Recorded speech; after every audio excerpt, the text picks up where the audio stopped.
অন্তর্বর্তী সরকারের মেয়াদ নিয়ে এখনও কোনো সিদ্ধান্ত নেওয়া হয়নি বলে জানিয়েছেন প্রধান উপদেষ্টা ডক্টর মোহাম্মদ ইউনূস।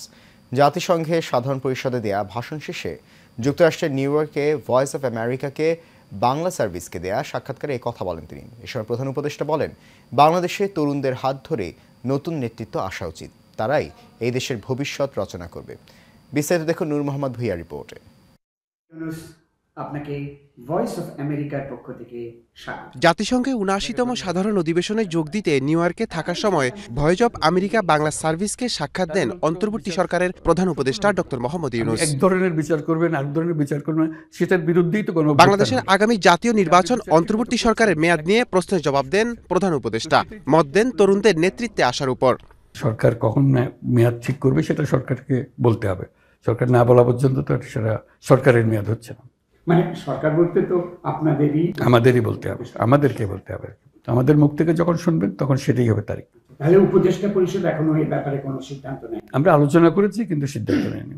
তরুণদের হাতে ছেড়ে দেওয়া, আমি বরাবরই বলে এসছি এখানে দায়িত্ব পালন করার আগে থেকেই বলছি যে তরুণদের হাতে, কারণ তারাই তাদের ভবিষ্যৎ নিজেরা রচনা করবে।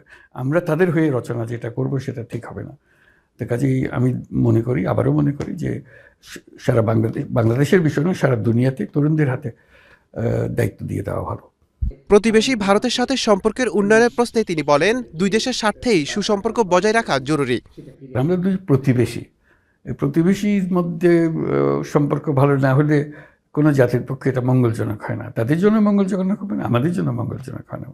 আমাদের দুজনেরই, দুই দেশেরই স্বার্থ হলো যে অত্যন্ত ঘনিষ্ঠ সম্পর্ক, মধুর সম্পর্ক গড়ে তোলা। রাষ্ট্রের গুরুত্বপূর্ণ সংস্কারগুলো সম্পূর্ণ করে একটি নিরপেক্ষ, সুষ্ঠু ও অবাধ নির্বাচন আয়োজন করাই সরকারের মূল লক্ষ্য বলেও জানান ডক্টর মোহাম্মদ ইউনূস। আপনার সামনের মূল লক্ষ্যটা কি? মূল লক্ষ্য হলো সংস্কার করা, একটা নির্বাচন দেওয়া, নির্বাচিত প্রতিনিধিদের হাতে ক্ষমতা হস্তান্তর করা। নূর মোহাম্মদ ভূঁইয়া, এশিয়ান টেলিভিশন, ঢাকা।